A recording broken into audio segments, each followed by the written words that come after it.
we last time finished off talking about where was it? It was this question right here. Oh no, it was yes. Last time I think we stopped right about here at question 24.4. All right, and let me get this out of here and do this.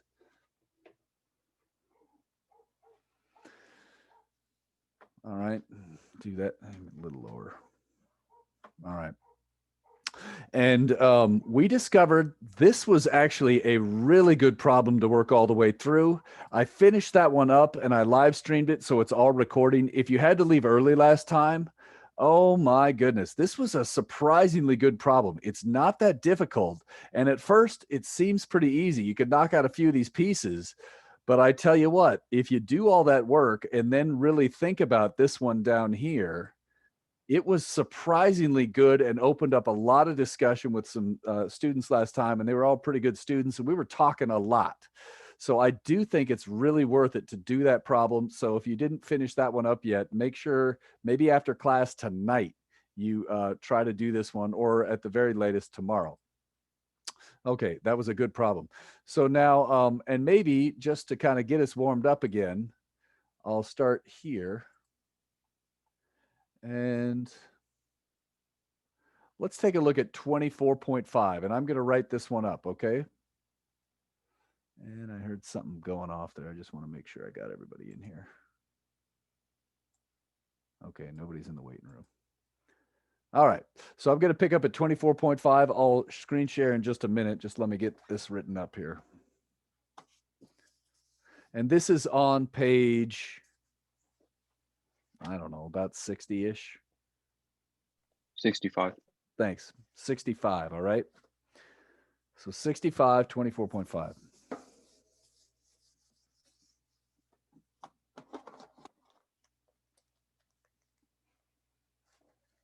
There's that black marker.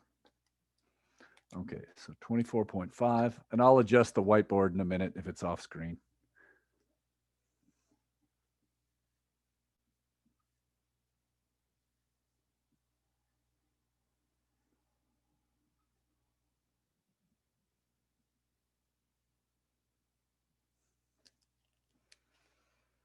Distance between each is A.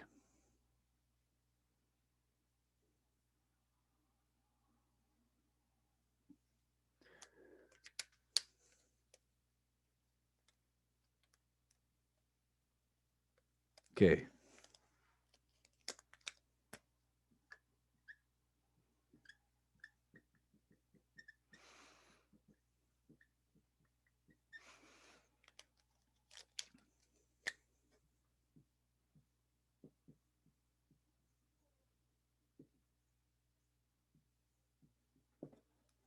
All right, so I finally got it up here, so I'm going to stop the screen share and actually look at the whiteboard here. Oh, so let's see if I can scoot this forward a little bit. Maybe I'll even do this just a touch down.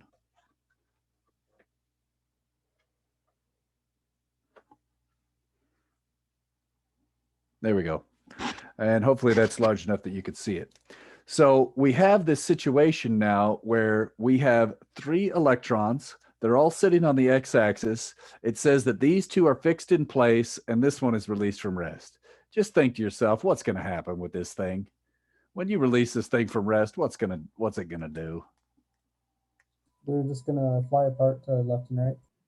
Yeah, so this one, right, these are all negatives, right? So shouldn't it be repelled and just basically go that way really far? So then let's see, what are we supposed to figure out? Part A, initial energy. Okay, so is that V or is that U? Initial energy.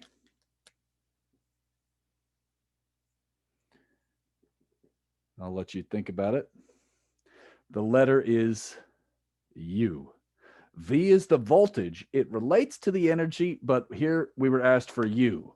So then that is going to be U12 initial plus U13 initial. And now that's every possible way I could fix up the first charge, right? Because remember, potential energy comes in pairs. If you don't remember this, this is all kind of to remind us. So definitely unmute and ask me any questions or hit it in the chat if you want. So remember, energy was stored between pairs of point charges. So I'm figuring out every single pair. I think I'm missing one. I got one with 2, one with 3. So there should also be 2 with 3. And again, we want the initial state. Well, this is the initial state. So if I just number these, I guess I'm assuming this is 1, 2, and 3, right?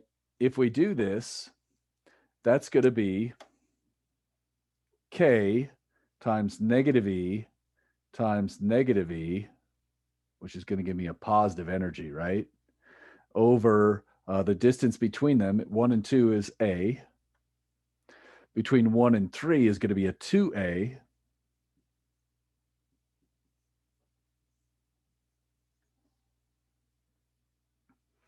And then between 2 and 3 should be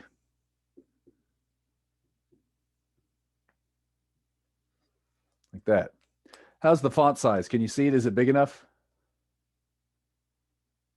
Okay, thanks, Corey. Appreciate it.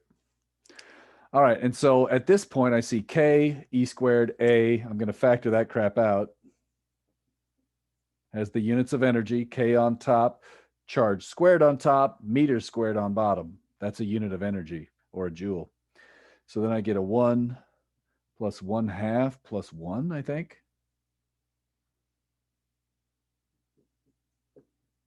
And it's positive.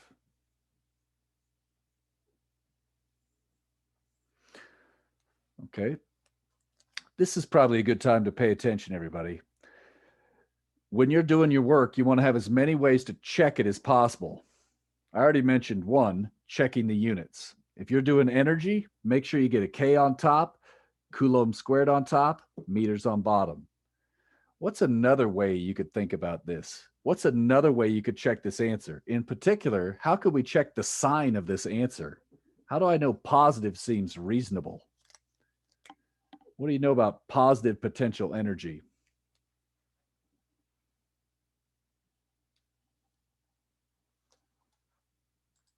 It's kind of a weird question. Oh, and there's a chat there. Let me see. I'll write on this, Corey. Think about this. Let me do this. Right? I think about energy as something's, yeah, Alexa, something like that. I like to think about energy as something's ability to cause pain, right? Kind of like a physics class has a lot of potential to cause pain. It has a lot of potential energy, it takes a lot of energy. But think about this marker, right? If I lift this up and drop it on my head, there was some potential to injure my head. All right. And so the idea is when you lift it, you gave it potential energy positive.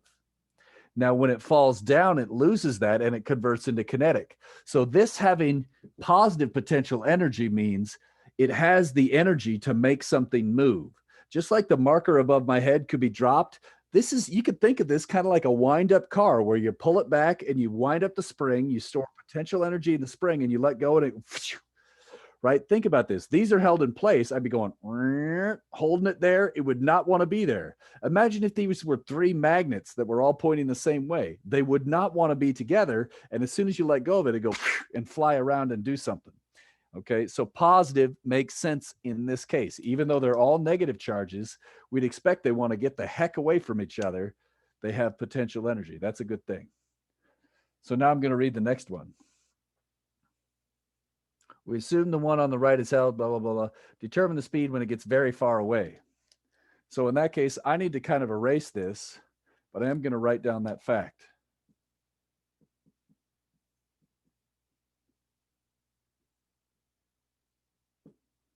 That was part A. I'm just writing that for myself.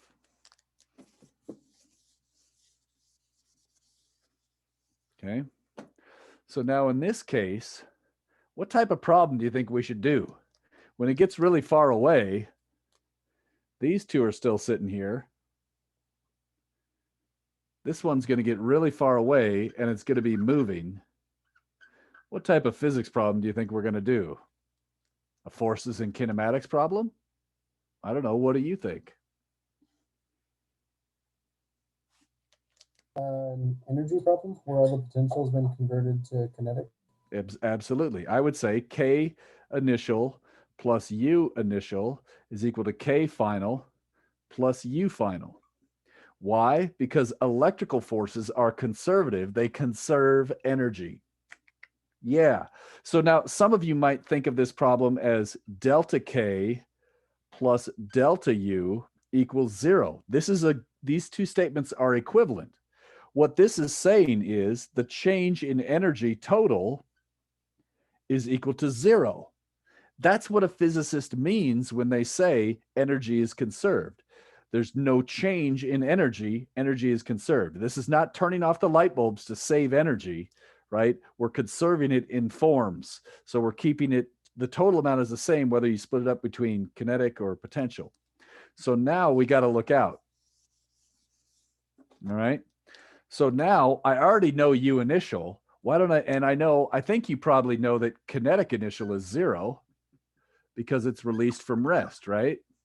So the idea is we need the final potential energy and we need the final kinetic as an equation so we could do this. So I'm going to work on the final potential first. It's going to be U12 final plus U13 final plus U23 final.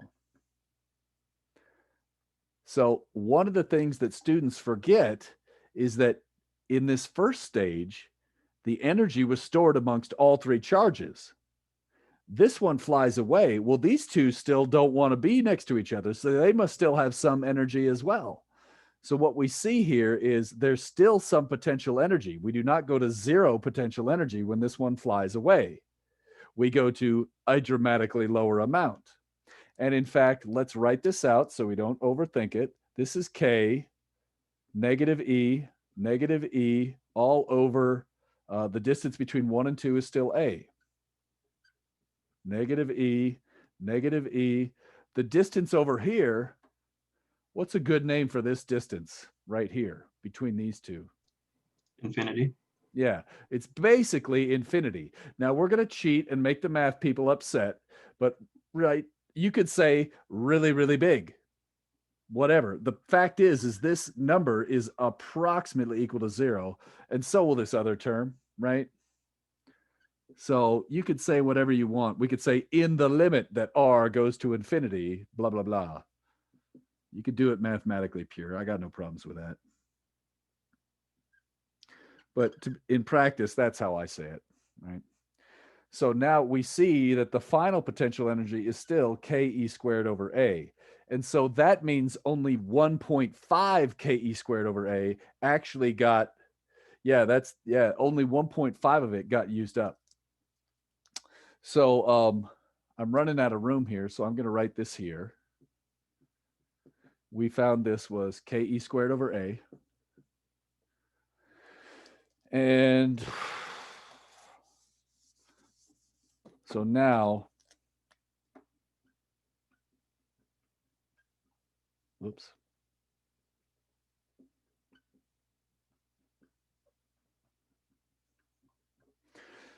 Let's see. We know that this was 0. I know that this was 2.5 Ke squared over A. This one was Ke squared over A. And so the rest of it must be for this one. Now keep in mind, how many particles are moving in this particular problem? We have just one. In a different problem, what if I did this exact same problem on your quiz, but then made both of them move?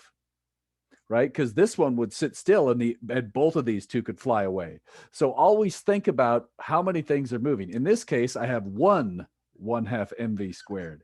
In some problems, you might have 2 or more objects moving. And so you may get different terms here. You may get 1/2 m1 v1 squared plus 1/2 m2 v2 squared, etc. All right, and then from there, it's just easy. So let's pop up the solution and see what the answer is. So there, yeah. Oh, and there's a bunch of chat. Let me see. Okay.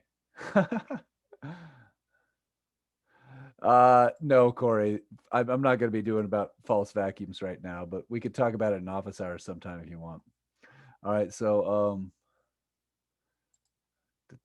Flying away, infinity. Got it. Okay, cool. So let's take a look at this. Sorry it took me so long to get to the chat. I think we want this one, right? What question was that? 4? 24.5. 24.5. Thanks. So hopefully this is making some sense. That was part A. I think that was pretty clear. This is that one. And then, oh, I even got kind of mathy on you there. Ooh, I did it the right way in there. So then more on the, whoops. Oh, I have a page break issue there, whatever. So I found a bunch of stuff. Okay, so that's cool. Now, notice if you're one of those delta people, which I got to admit, sometimes in this class, I actually prefer the delta method. So that's why I showed it both ways. So if you like doing it with the delta Ks and the delta Us, this shows you how that would work out. And so it's just a little bit different style, but it works really well. And one of the things I should definitely stress this fact. Okay. Watch this minus sign. This is a commonly missed minus sign. Might be one of the most commonly missed minus signs by physics, right? Look at that carefully. Delta K, oh, how about we say it this way? Delta E, oh gosh, I'm going to go to the whiteboard really quick here. Hold on. It's just too slow. So down here, right? I know that delta E total equals 0. So I'm just doing a new problem down here. This is conservation of energy. Well, that's delta K plus delta U equals 0, which going one step further, the change in kinetic energy is opposite the change in potential energy. And that's what I started with there. And this minus sign right here is the one that people forget. Okay. That one right there. So watch out for that. Now going back to the equation, let's see where this comes from. Whoops. Ha, right on, Alexis.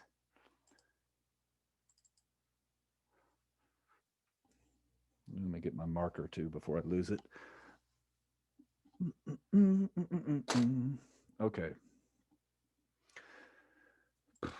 So that was to stress this minus sign here, which notice this freaks people out when you see a minus sign in the square root symbol. But this is totally reasonable. You expect if U final is less than U initial or more negative than, you should be losing potential, gaining speed. And so this minus sign absolutely has to be here for this to make sense. And so when you plug it all in, you get something that looks like this usually, where you get another negative number to cancel that, and there it'll work out. So that's one of the things you really want to watch out for. Don't just magically make this minus sign right here disappear because it's inside a square root and you're like, oh, I'm never going to get it to work. Don't do that. Okay. So blah, blah, blah. You get the same thing. All right. Oh, maybe you saw that already, but now here's the deal. This is, I think this is worth listening to. If you're tired, whatever, this is a big deal to me. Why is it not a good idea to use forces and kinematics? Somebody maybe that hasn't already unmuted today. So those of you that have, I really appreciate it. Let's try and get somebody else involved. Because then wouldn't you have to worry about direction and stuff? Well, it's always being pushed the same direction. So I'm not sure what you meant by that, but that was a good thought. That wasn't what I was thinking anyways. Somebody else. Well, I was just thinking I was just thinking kinematics deals a lot with like, oh, if it's going left, it's negative, or right, it's positive. And you said in this particularly, we don't really use that stuff because these are usually like scalar values that we're using in this chapter. Yeah, but do you agree we could actually get the electric field and do it? And yeah, I think Phil's comment in the chat is better. Take a look at it. Think about it. If this moves a little bit, is the force going to be the same? No. No, because the electric field and the force depend on the separation of charges. This was the whole part why people had trouble animating the ring, right? So now think about this. I just told you it's not a good idea to use forces in kinematics. And yet I just said you should use forces in kinematics to animate it when you're coding it in Python. What's the difference? On paper and pencil, it's too hard to split it into tiny steps. When we code it, we chop it up into tiny little pieces so small that the acceleration is approximately constant. So then it is okay to use kinematics. And the code is merely an approximation of what really happens. And it could be a really good approximation, even to double floating point precision, but it's still an approximation. And so that's what the trick is in coding. You split problems up so that you can use constant acceleration anyways. Whereas on a paper and pencil question, if the force is changing, goodness gracious, do not use kinematics. That's a terrible way to do it on paper and pencil. It would take you a lifetime. Yeah. Okay. Yep. Yeah. It's like forces on a spring, right? As the spring gets stretched, the amount of force changes. It's a complicated problem. If you split things up using a numerical integrator or code it in Python, easy. If once you have the basics down. But yeah. So all right. All right. So there's that one. Let's pause here. I think this might be a good spot to take a break and then come back. Maybe take our break a little bit earlier. And you guys just finished a quiz. You're probably burnt out as hell. So why don't we take a quick break? All right. So let's come back at 5:45. All right. And if you want to keep working, by all means, keep working. And if you have a question, I'll just stick around for a second, see if you have a question, and then maybe I'll use the restroom. So any questions? Sweet. Okay, I'll be back in a minute.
Still got another minute here, so I'll wait up a sec.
All right.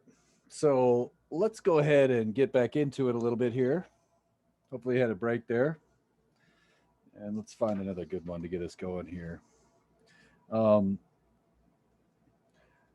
I think what I should do at this point is probably go to the next subtopic. And I think we should have some extra time to do random questions.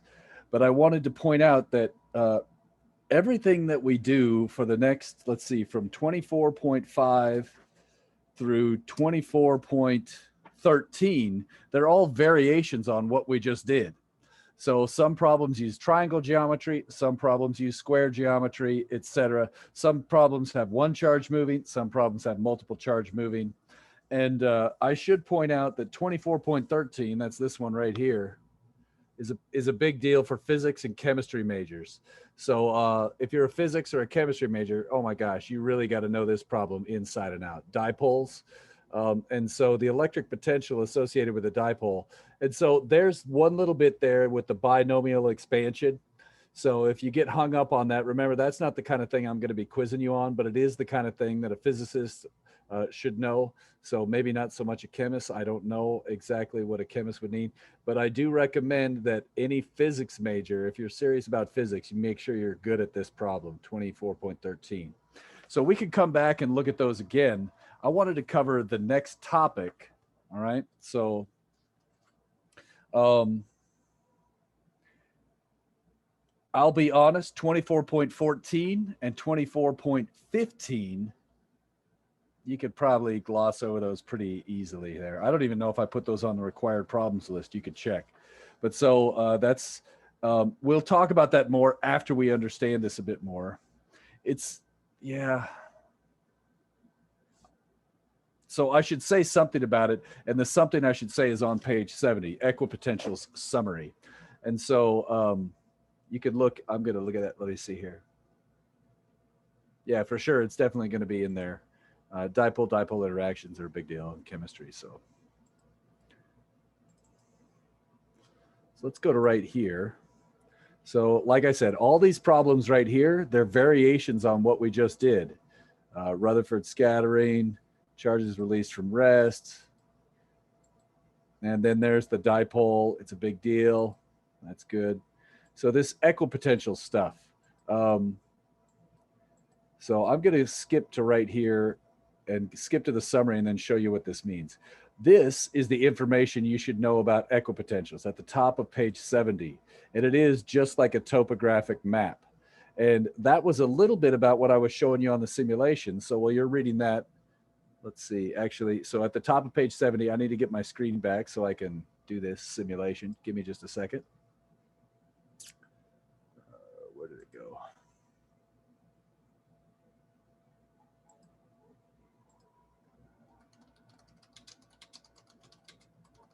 We talked about this a little bit in lab already, actually.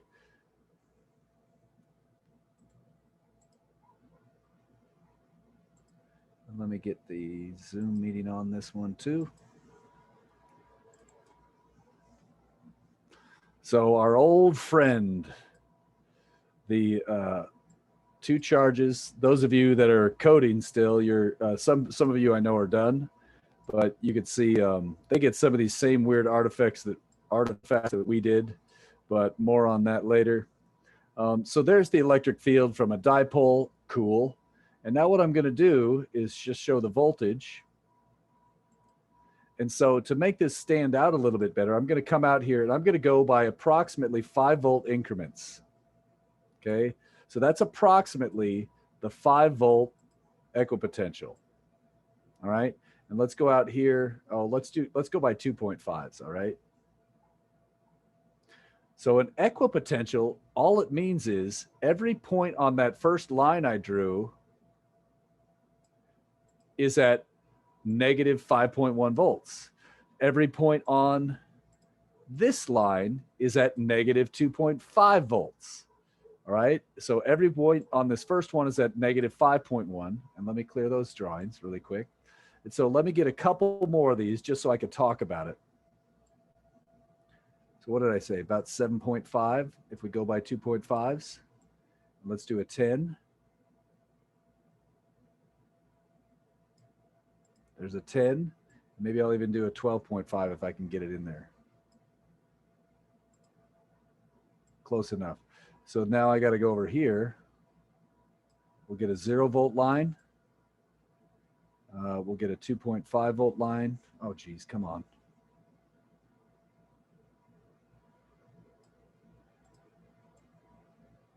A 5-volt. And then once I get all these drawn, it'll be easier to discuss. 5-volt.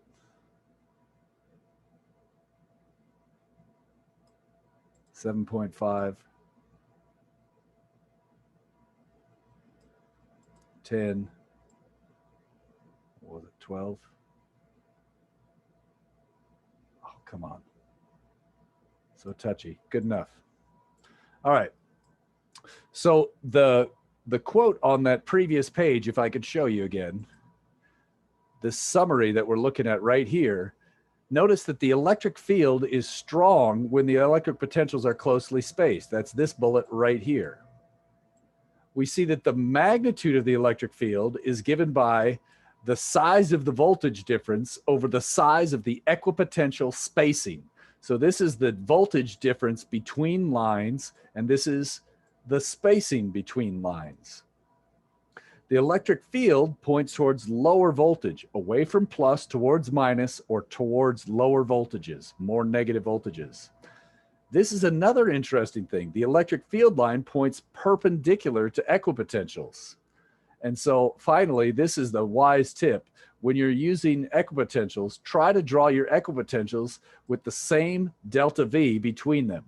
You don't draw a topo map with 40-volt contours on one part of the map and 80-volt contour or 80 meter contours on a different part. You try to use the same spacing between all of them voltage-wise. Okay, and here's why. Where was it? Where was it? Right here. Oh, come on. Right, the idea is look at the electric field. You can see it. It obeys everything we just talked about in those rules. So hopefully you have your workbook sitting in front of you, opened up to page 70 at the top, and just look at that. We see that the electric field is strong close to the charges. Well, that's where the equipotentials are closely spaced.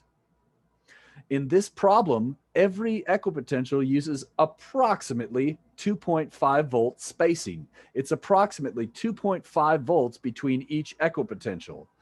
Okay, this is useful because that allows us to look at this spacing trick, right? So now we see where they're closely spaced, you have a strong field. So for example, in here, this is a closely spaced equipotential. It's 2.5 volts over a tiny distance gives you a huge electric field. Similarly right here.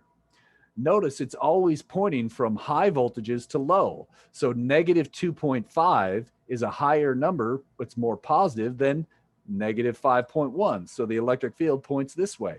It's always perpendicular to these.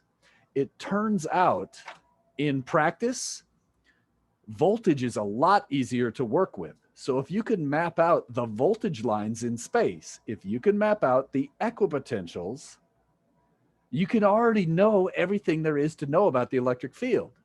And in fact, you could use a numerical derivative algorithm to compute it all for you. And so all that hard work you did with all the vectors, figured out the electric field, could actually be done with voltages instead, which is a little bit easier. And we're going to talk about that soon. So I guess that's all I really wanted to say about equipotentials right now. If you do any hiking or if you read topo maps, great. And that maybe you could think of the red charges or the red voltages as being high mountains and the blue ones as being bathymetric data or below the surface of sea level. So negative voltage would be like negative height. It's like below the sea level. If that doesn't work for you, if you don't know what I'm talking about, just don't worry about it. All right. Any questions about that before we go on? It's just kind of a contour. It is a contour map, Alexis. So topo map is one type of contour map. Equipotentials is a different type of contour map. Absolutely. Yep. And so all the rules that apply to contour maps in general apply to this one. Yeah. If you know anything about that, great. If not, that's fine. Okay.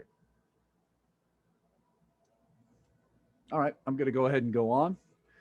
I do think conceptually that gives you a good feeling for this. All right. So let's call that good on that. And so I would now like to get to question 24.18 on page 72, and I'll bring that up. So if I had to pick something that I was going to tell you I don't tend to emphasize on quizzes or whatever, it would be these equipotentials. I do think there is something you can learn from it. All right. So I think you should read it and maybe look at these, but not stress out. And that is, let me make sure I get all those questions. 24.14 through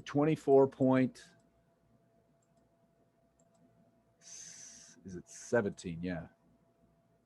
So 24.14 through 24.17 are not like a big deal. All right. So I think they're cool. I think you should learn about it, but don't stress out about it. I'm going to put that in the chat so it's not lost.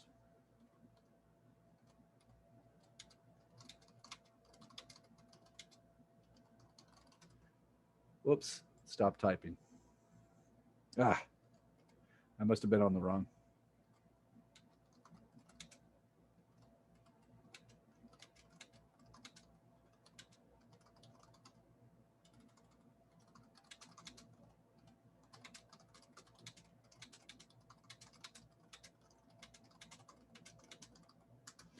Okay, so check those out.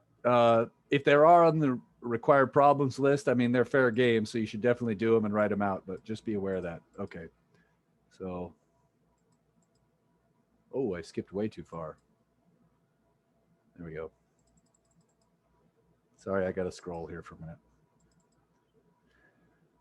All right. Continuous charge distributions. And you thought it was already done with that, right? Well, turns out we're not done with this. So the same things that we did in chapter 22 with electric fields, we can now do with voltages, except it should be a lot easier because there's no vector crap. All right. Okay. Thanks, Jay. Everybody see that? Jay looked for it and she says those are not required. Thank you. I'm going to draw this one up and I'm going to start working it out. I bet you could finish this problem before I even get done drawing it up because I know you're faster than I am. You could do this. That's my challenge to you. 24.18.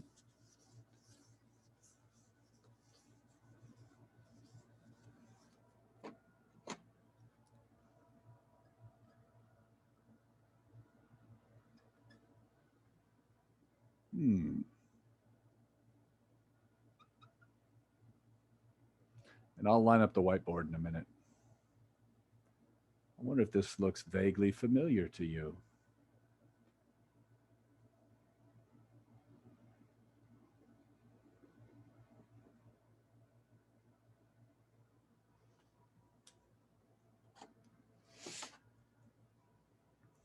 Looks like this thing has distance L.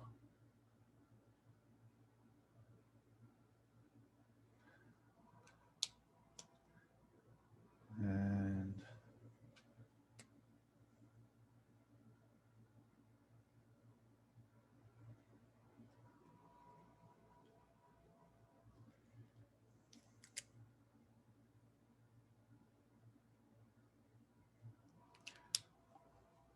Total charge Q or something? I guess I'm assuming it has total charge Q.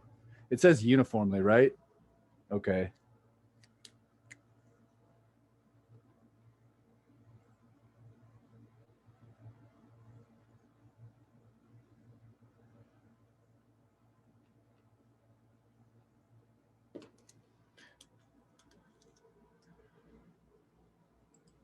All right, so let's take a look at it. Hopefully you could see that all right.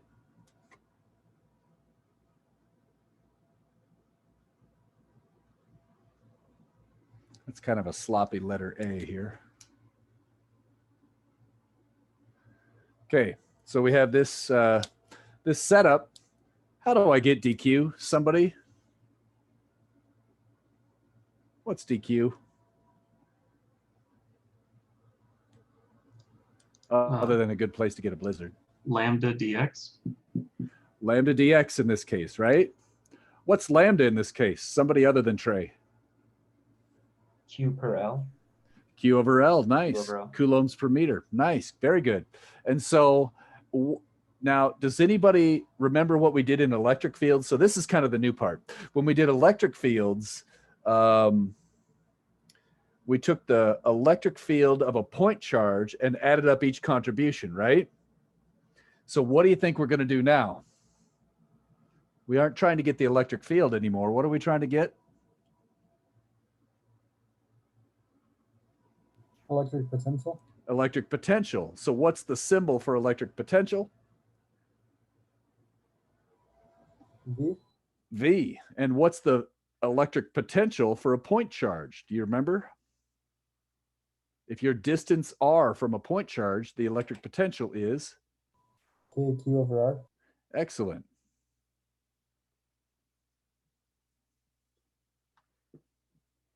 So how would I generalize that? How would I generalize this? So, oh, sorry, let me rephrase. How would I get this DQ involved then? What should I write then if I want to change this to a V total equals what? K lambda dx over R. K lambda dx. What's lambda dx? I think that was DQ, right? Over R. And then what do I have to do to that to get the total?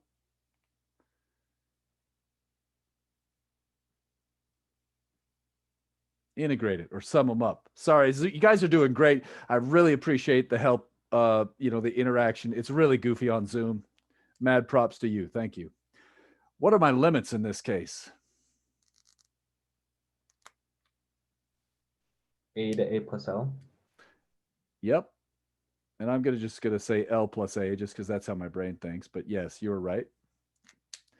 All right. Wait, what's R? What does R mean always? From what to what? Point of interest to the charge. Say again? From the point of interest to the charge. From the, you're close. From source to point of interest. Yes, from the source to the POI. You had it flipped. Yeah, But you said the right things. Now, in this case, this is why voltage integrals are nicer. Because do you agree when you take the absolute value, it ain't going to matter? So it's cool. You can kind of do those screw ups. It's a little bit more forgiving to do voltage integrals. So this is a cool trick. So let's do this. In this case, just remind me, this is going to be X in the I hat, right? So what is my R vector in this particular case? From the source to the point of interest is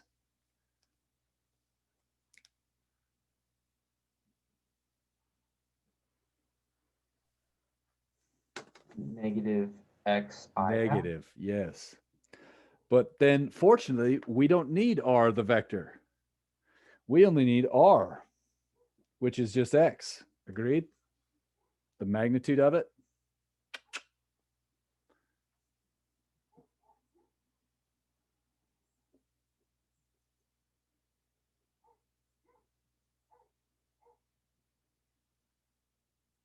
It's easy.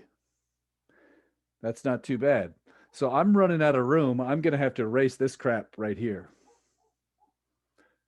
All right. So in this case, that's a much easier setup than the electric fields. Now, obviously, this is our first one, so I picked the easiest one, but yeah. Is everybody okay? Any questions before I erase these bottom 3 lines here? It's from the source to the POI, watch that, which in this case happens to be negative x in the I hat, and this would then be the magnitude of that, which is just that distance. I'm going for it. Well, now k is a constant, lambda is a constant.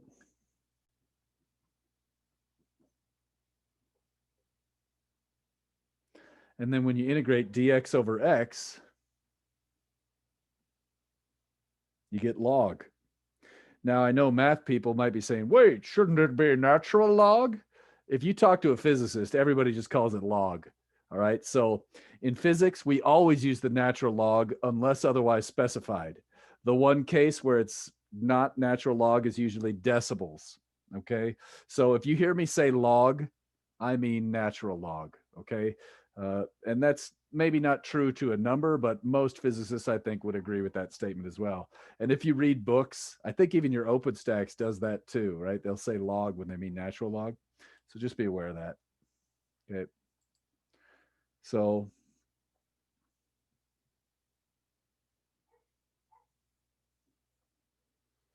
and then what was it? A and L plus A or something like that?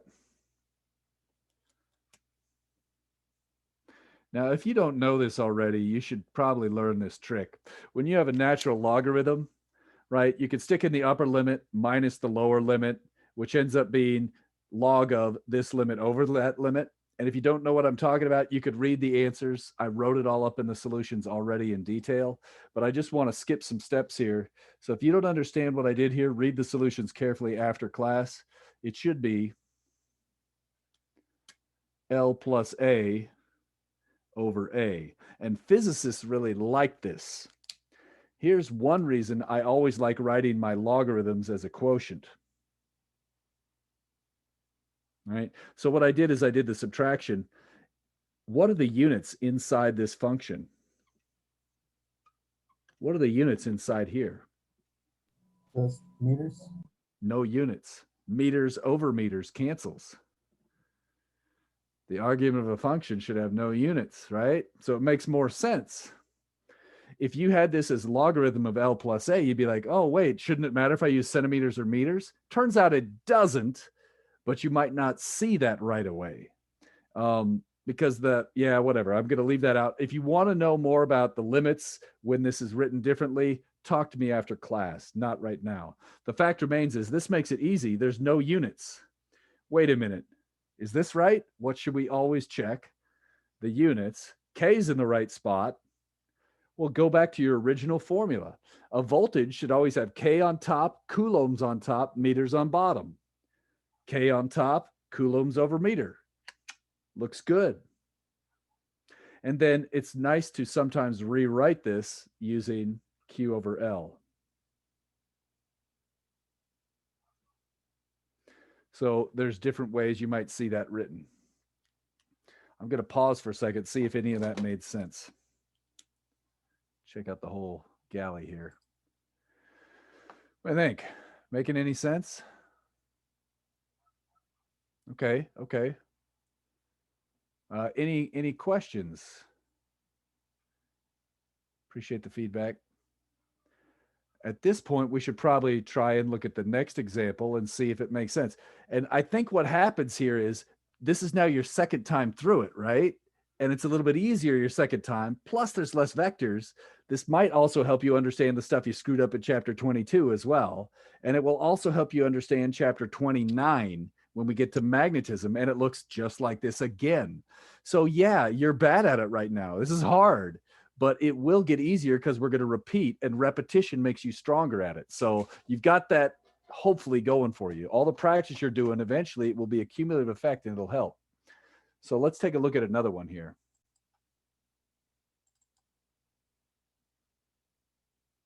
All right. Hey, a ring. I think you guys can do this. Go. I'll catch up. Okay. So we're looking at 24.19. You could do a screenshot if you, yeah, still are waiting on the workbook, but hopefully you got that by now. All right.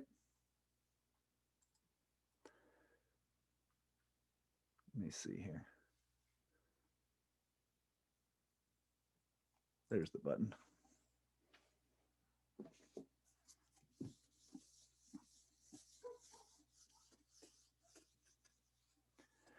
And if you want to follow along with the solutions, that's totally fine. You know the deal. Whatever works for you in this horrible environment for learning.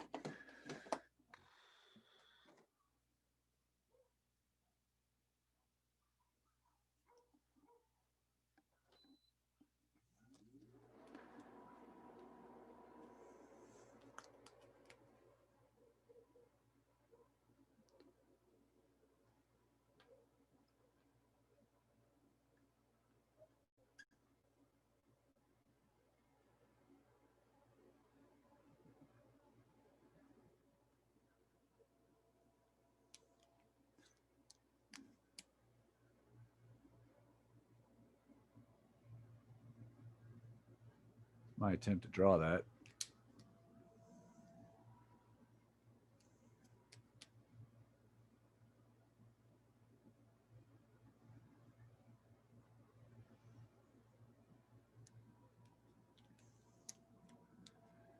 So it looks like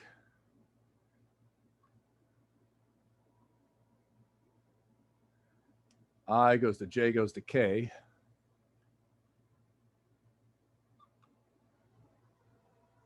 Okay. So this is a little bit hard for me to deal with. This slanted side view is really awkward for slicing this thing up.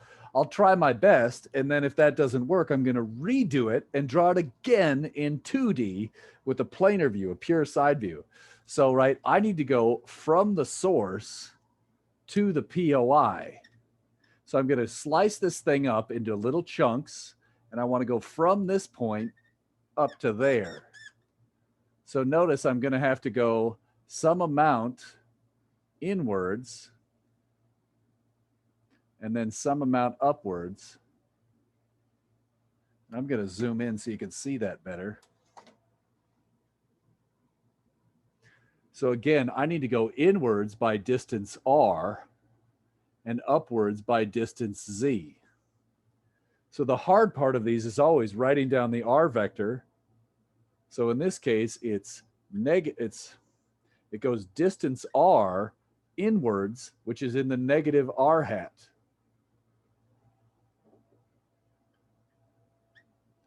Right? So it goes radially inwards on the circle. More on that in a minute. Then it goes plus Z in the K hat. Now, fortunately, we don't even need to know what R hat is because we only need the magnitude for the voltage, which is going to be R squared plus Z squared to the 1/2, the square root, right? Isn't that the distance? R squared plus Z squared square rooted should give me that side. Because remember, this in this goofy view is actually a right angle here. Boy, it'd be nice if I could code this in Python instead, wouldn't it? I bet you could do that now. All right. So it's a lot easier to visualize in 3D with 3D visualization engine. All right. So, all right, here we go. At this point, actually, I'm kind of liking this picture. So this makes sense to me. I'm going to pause and see if there's any questions on that. Maybe I'll draw the other version down here just in case. Here's a pure side view of this thing, right? If you're looking at this thing, whoops, let me get this higher up.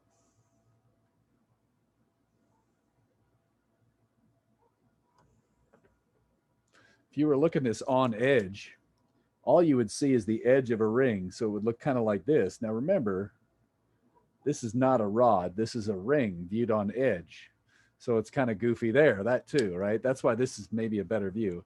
But if I slice it from here, if I just look at this chunk, notice I have to go up here to this point. Whoops. Up here to this point, this distance is Z, and this distance here is capital R. Oh, lost it a little bit there. So that's the same reason I got this information up here. It's just a different view of it from a pure side view. That said, I don't know. I kind of like how this top figure figured it out, so I'm going to work with that one. If you have any questions, shout out, unmute, chat, whatever you got to do. Okay. All right. So now, I have some room to work. There we go. I know. I'm going to build this. A ring is like a 1D object. I could build it out of point charges. So V total is equal to the integral of K lambda ds. I can't use dx anymore. I need to use ds all over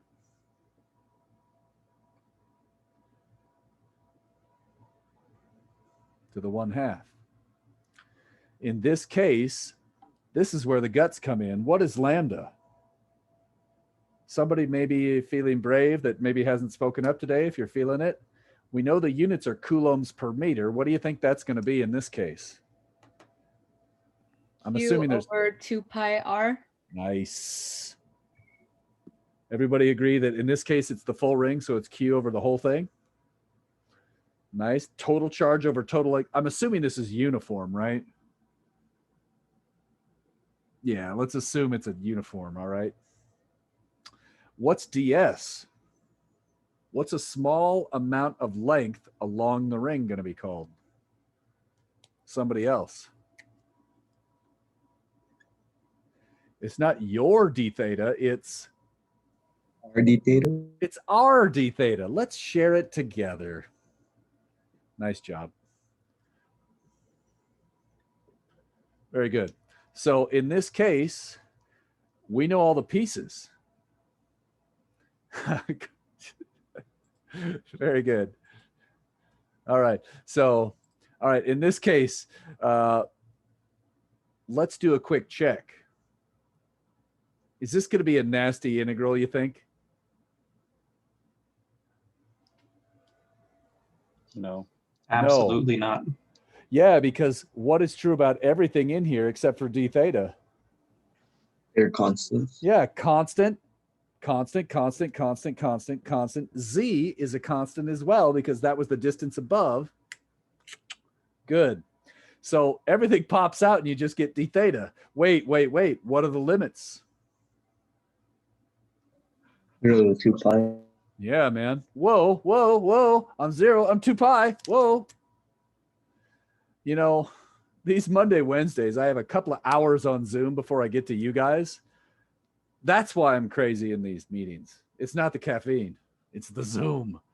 Anyways, you try talking to a screen by yourself for 6 hours straight and see if you start going the little bonkers too. Oh my gosh. Let's get this problem over with. The answer is, I mean, not to say you weren't like that in person too. I mean, no. It's the Zoom. It's the Zoom. yeah, totally. Right. Oh, good. So let's go take a look at this one. All right. Somewhere, I think we did this one. It's pretty straightforward. Oh, geez, we're way down there.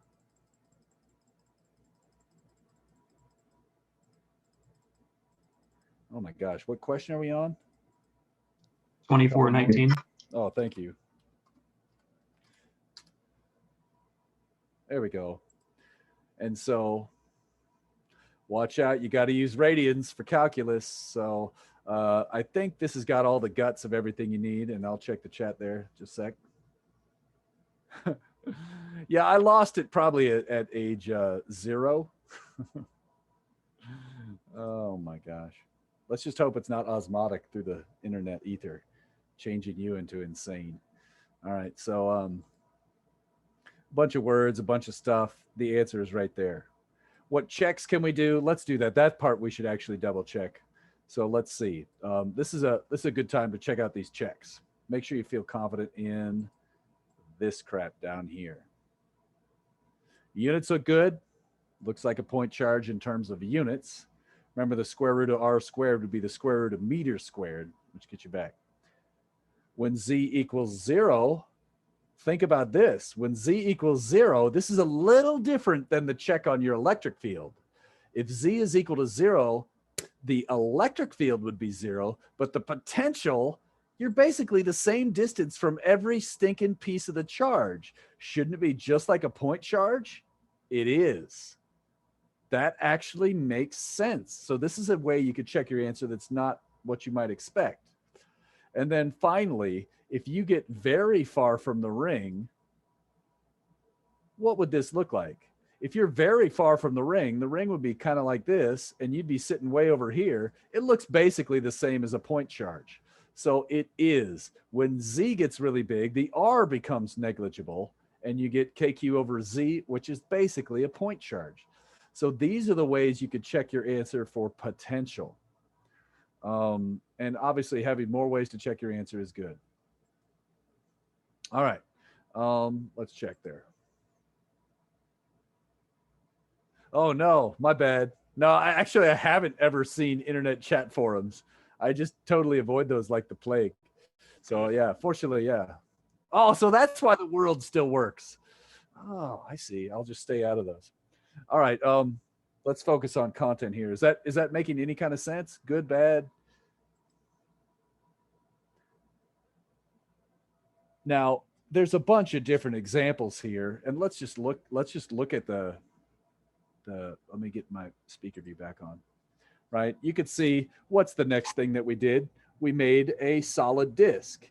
What's the kind of thing that I would quiz you on? Probably not a solid disk, although I might do this for the final exam, oral exam homework, but on a quiz, you're not going to get a solid disk. But you probably know if you don't do the solid disk, you don't really understand the patterns as well. Here's a bunch of rods. There's your old friend, the arc. You could do uniform. You could do non-uniform. It's the same old shark sandwich, okay? So it's going to be the same stuff, but they're actually easier than the electric field. Hopefully that makes you feel good. Here's another problem right there. This is a variation on that one. You're going to do that one again. And now we get to the part, I know I tell you this every once in a while, where I get tingly all over because it's exciting and why you should care about this, okay? So this is where I think it's special. If I can share screen, it's so slow on Zoom. Okay, let's get back to this. Oops, right here. All right, and so we also have Wednesday to cover this class, so we're probably gonna do more examples on Wednesday. Don't worry, I see the clock, we got 13 minutes left, all right? So let me skip past these. You could work on any of these at home. This is a big deal, right? All right. One of the things that's really cool is if you want to follow this in color in the solutions, you could do that. And I'll probably go to that in just a second. I'm going to talk about this. So I'm on page 75 or the solutions. You could look at it in there. So maybe I'll bring that up really quick. But yeah, that's where we're at. 24.25. Okay. And I'll bring that up here.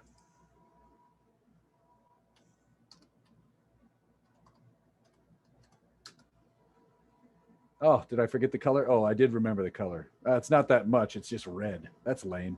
Whatever. All right, let's go to the board. Sorry about that. All that for a red minus sign. It is an important minus sign. Don't get me wrong. So yeah, maybe that's good that that's the only thing in color. It's like the most commonly missed part of this. All right. This is a big deal. The electric field can be computed using this weird upside down triangle operator. Another way to say this is the electric field, let me just say it this way. This is equivalent to the following statement. The electric field in the x direction is minus the partial derivative of the voltage. Now, you might not know what a partial derivative is right now. All you need to know is partial derivatives are actually easier than total derivatives. It basically means when a partial derivative, let me just write this out and then talk about it.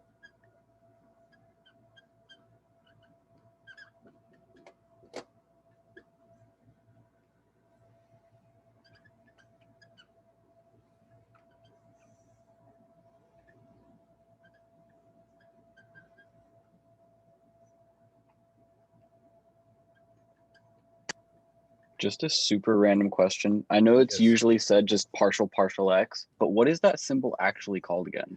I totally forgot. Oh, the Mhm. curvy differential. Yeah. This is the partial with respect to x.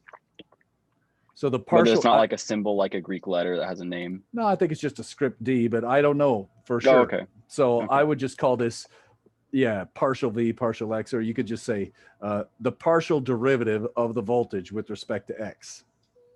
Okay. Now Cool. think about, yeah, so, and I don't know for sure if there is some special name for that curvy D. I'll try to look that up when I get a chance. All right. This is what's really cool about this. And we'll look at the example in just a second. The voltage, I hope you agree, it's easy to figure out the voltage compared to, say, the electric field, right? There's no vector schmector to deal with, right? And so now lowercase delta is this. It's not a lowercase delta. That's different. So the fact remains, this is easy to compute. I know a lot of computer programs that can do this for me, right? You can figure them out too. It's called Wolfram Alpha or Excel or Python or any number of things that can be done. So if you could do the work to figure out the voltage at every point in space, then what you do is you use finite difference methods, or basically just subtraction, to figure out this. You change this to approximately equal to change in voltage over change in X. And if you have numbers for the voltage at each point on a grid in space, and you know how far apart they're spaced, and you remember that damn minus sign, which I just forgot and told you was so important. Jeez, I'm a bad person. If you remember this red minus sign here that's hugely important, you can actually figure out the electric field in the X direction. You could do the same thing with the Y and get the Y electric field and the Z, and you could figure out the electric field at every point in space without ever having to do chapters 22 or 23, if you know how to use a computer really well. This is the American Sign Language for that, I think. All right. Let's see. It is. Yeah, exactly. There are limitations to this. So, and there are going to be problems whenever delta V and delta X are very small. So if you cut things up too small, you can get numerical errors. So this is not the be all end all. It's one more tool to have in your quiver. So in a lot of, this is exactly what that computer program we were just looking at was doing, right? It could find the electric field in space doing this. And you could take your codes from tomorrow's lab and do the same thing and recompute the electric field vectors doing this. And it would be approximately right. It wouldn't be perfect. It'd be approximately right. Whatever. Yeah, so that's cool. And that's how you can avoid those divide by zero errors at the charges themselves. All right, so let's look through how this actually works out in practice. So let's, just so I don't screw up the minus signs, I'm going to the handwritten or the already written one. So the del operator or nabla, this is all covered, I think, in math, what, 183? So you're going to see this again in math 183. If you're an aerospace major, you're going to use this all the time. Electrical engineering, all the time. All right. So this is your first exposure to this. And I just want to walk you through this. Let's say the voltage is KQ upon X. I think you guys could agree that that is the electric field at that point P. So this electric field is that. Great. Now what I'm going to do is I'm going to take this, and I'll get to the chat in just a second, and plug that in right here, where that nabla operator is this thing. So here I am. I just stick it right in there. That's this step, and this step.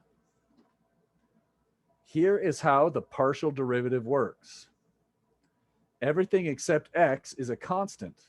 That means this term goes to 0. Why?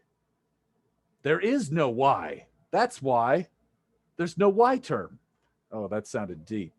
I'm starting to, yeah, basically because there's no letter Y's in this red blob, because there are no letter Y's in that red blob, the derivative with respect to Y, partial derivative with respect to Y, goes to 0. Similarly, this one's got a 1 over X. So I'm just going to follow this down and clear, and then I'll get to the chat. I'm just following it through, and lo and behold, we get the correct electric field. Now I'll catch up to the chat there. Yeah. Okay. Thanks, Nate Dogg. You're the man. I can tell my lecture is really that useful to you, huh? That's all right. I'm just messing with you. All right. So I'm just showing you that this works. This procedure that I claim is true actually gets the right answer down here. Okay. Great. That's fine. I want to do another example now. Okay. Let's go to the next example. What if you had this point P in two-dimensional space? Here you can see I finally brought the color in, right? So again, in the solutions, this is in color, and it looks like the second problem, the color starts to matter a little bit more. So we have both X and Y in here, and notice we get this ugly formula here. Blah. You take this ugly formula, and then you stick that into Wolfram Alpha, and tell it to do this, and lo and behold, when you do it all, you get that, the right answer. So, okay, I'm going to scroll down a bit and get these annotations are driving me crazy here for a second. Right? So the point is right here. You seem like a genius. That seems like a good enough point to me.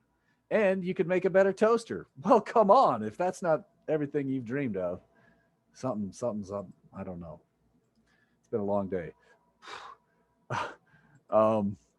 Yeah. Questions on that? Here's the deal. You might be saying I'm glossing over this. There's a reason I'm glossing over this. It's because I want you to understand this concept, and it's not on the final exam. So it's a useful thing to know. Big picture, that's where you're going. Is this an important skill for an engineer to be exposed to? Absolutely. We are now going to use this idea and apply it to graphs of functions, because that is more important. So the stuff that I just talked about, I love it. I love math, right? But I'm not going to put that on your quiz or your final exam where you have to do the nabla operator. So again, I'm not going to be asking you to do this full-on nabla in X and Y. I might do it in one dimension like this, but I'm not going to do the X and the Y. So for example, to be clear, a problem like 24.25 is reasonable at your level because it's one derivative, it's dx. But a problem like, whoops, where did it go? Oh, 24.26, the one where it's 2D down here, this one's starting to get too much for a quiz or a final exam. So I might do something like the top one, okay? That said, I do think it's worth doing really quickly and just kind of following the solutions and copying it down yourself so you get used to the mechanics of it. All right. And if you look right here, here's some more problems. The ring is really easy. Oh my gosh, I bet you could take a derivative of that with respect to Z and get the electric field along the ring's axis. You could look at this problem, which is one I mentioned in 22 point something. So you could do it again and you could see that, oh, when you take these derivatives, it actually works out. So if you're a math nut and you're crazy about this, I gave you the problems. But again, I usually restrict myself to 1D problems when I'm doing these on a quiz or something.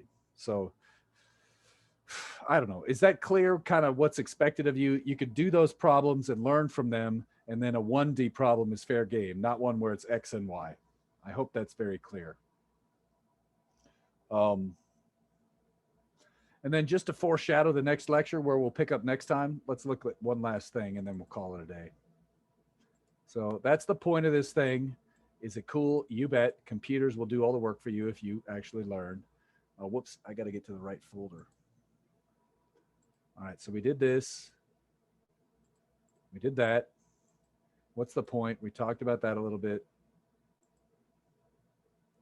This is where I want to spend time next time, okay? So we're going to start up here next time. And I do want to point out this is a big deal, all right? If you want to be an electrical engineer, you need to know this part really well. And so we're going to pick up here next time. The idea is, instead of saying derivatives, we're going to say E sub x is minus the slope of a plot. All right. And now this is a lot like what we did in chapter 8 in Physics 161, where you talked about potential energy plots. In fact, it's very similar. And I think this quote is pretty good. Herb Kromer, Nobel Prize winner, knows a little bit about physics. And I think this quote says it all. If you can't draw an energy band diagram, you don't know what you're talking about. So if you can't understand not only the math, but also the graphs, you don't understand anything. Okay. So it's going to be hugely important. We'll pick that up next time so you could read the book and know that that's where we're going. So hopefully you can get everything started on this. And yeah, let's leave it at that. I'm going to pause the live